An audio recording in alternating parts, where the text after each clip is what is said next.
Comment ಮಾಡಿ.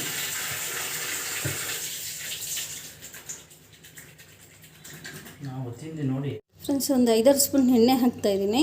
ಎಣ್ಣೆ ಮತ್ತು ತುಪ್ಪನೂ ಎರಡೂ ಹಾಕ್ಕೊಬೋದು. ನಾನು ಬರೀ ಎಣ್ಣೆಯಲ್ಲಿ ಮಾಡ್ತಾಯಿದ್ದೀನಿ. ಬಿರಿಯಾನಿ ಎಲೆ ಹಾಕ್ತಾಯಿದ್ದೀನಿ, ಚಕ್ಕೆ ಲವಂಗ, ಸ್ಲೈಸಾಗಿ ಹಚ್ಚಿಟ್ಟಿರೋದು 2 ಈರುಳ್ಳಿ ಹಾಕ್ತಾಯಿದ್ದೀನಿ. ಇದು ಈರುಳ್ಳಿ ಒಂದು ಸ್ವಲ್ಪ ಗೋಲ್ಡನ್ ಕಲರ್ ಬರೋವರೆಗೂ ಫ್ರೈ ಮಾಡ್ಕೊಳ್ಳಿ. ಈರುಳ್ಳಿ ಅಷ್ಟು ಫ್ರೈ ಆಗಿದ್ದು ಸಾಕು. ಈಗ ಆಲೂಗೆಡ್ಡೆ ಹಾಕ್ತಾಯಿದ್ದೀನಿ. ಆಲೂಗೆಡ್ಡೆ ಟ್ಯೂಬ್ಸ್ ಥರ ಕಟ್ ಮಾಡಿ ಹಾಕ್ತಾ ಇರೋದು. ಒಂದು ಸ್ವಲ್ಪ ಗೋಲ್ಡನ್ ಕಲರ್ ಬರೋವರೆಗೂ ಫ್ರೈ ಮಾಡ್ಕೊಬೇಕು. ಈಗ ಸ್ಲೈಸಲ್ಲಿ ಹಚ್ಚಿಟ್ಟಿರೋದು 2-3 ಮೆಣಸಿನ್ಕಾಯಿ ಹಾಕ್ತಾಯಿದ್ದೀನಿ. 1 ಟೊಮೊಟೊ ಹಾಕಿದ್ದೀನಿ. ಇವಾಗ ಸ್ವಲ್ಪ ಗ್ರೇವಿ ಥರ ಹಾಕಬೇಕು. ಸ್ವಲ್ಪ ಪುದೀನ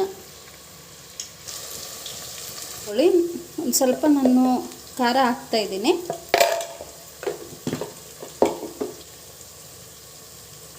ಒಂದು ಅರ್ಧ ಸ್ಪೂನು ಧನಿಯಾ ಪೌಡರ್, ಒಂದು ಚಿಟಿಕೆ ಅರಿಶಿನ ಎಲ್ಲ ಈ ರೀತಿ ಮಿಕ್ಸ್ ಮಾಡ್ಕೊಳ್ಳಿ. ಅದು ಎಣ್ಣೆ ಬಿಡೋವರೆಗೂ ಫ್ರೈ ಮಾಡಬೇಕು. ಒಂದು 3 ಸ್ಪೂನಷ್ಟು ಮೊಸರು ಹಾಕ್ತಾಯಿದ್ದೀನಿ. ಈಗ 2 ಗ್ಲಾಸ್ ನೀರು ಹಾಕ್ತಾಯಿದ್ದೀನಿ. ನಾನು ಬಾಸುಮತಿ ಅಕ್ಕಿ ಹಾಕ್ತಾಯಿದ್ದೀನಿ. ರುಚಿಗೆ ತಕ್ಕಷ್ಟು ಉಪ್ಪು ಹಾಕ್ತಾಯಿದ್ದೀನಿ. ನೋಡಿ, ಇಷ್ಟು ಕುದ್ದಿದ ಮೇಲೆ ಈಗ ನಾನು ಅಕ್ಕಿ ಹಾಕ್ಕೊತಾ ಇದ್ದೀನಿ. ಬಾಸುಮತಿ ಅಕ್ಕಿ ಹಾಕ್ತಾಯಿದ್ದೀನಿ. ಜಸ್ಟ್ ಸತಿ ಮಿಕ್ಸ್ ಮಾಡ್ಕೊಳ್ಳಿ, ಯಾಕೆಂದರೆ ಅದು ಅಕ್ಕಿ ಎಲ್ಲ ಒಡೆದೋಗುತ್ತೆ. ಒಂದೇ ವಿಷಲ್ ಸಾಕು.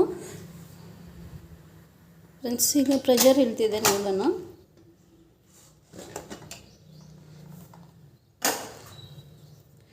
ಎಲ್ಲ ಚೆನ್ನಾಗಿ ಫ್ರೆಂಡ್ಸ್, ಫೈನಲಿ ಆಲೂ ಬಿರಿಯಾನಿ ರೆಡಿ ಆಯಿತು. ಇದು ಬೇಗ ಕ್ವಿಕ್ಕಾಗಿ ಆಗುತ್ತೆ, ಇನ್ಸ್ಟೆಂಟಾಗಿ. ನನ್ನ ಚಾನಲ್ ಏನಾರು ಇಷ್ಟ ಆಗಿದ್ದರೆ ಒಂದು ಲೈಕ್ಸ್ ಮಾಡಿ, ಕಮೆಂಟ್ಸ್ ಮಾಡಿ, ಸಬ್ಸ್ಕ್ರೈಬ್ ಮಾಡಿ, ಶೇರ್ ಮಾಡಿ. Thanks for watching my channel.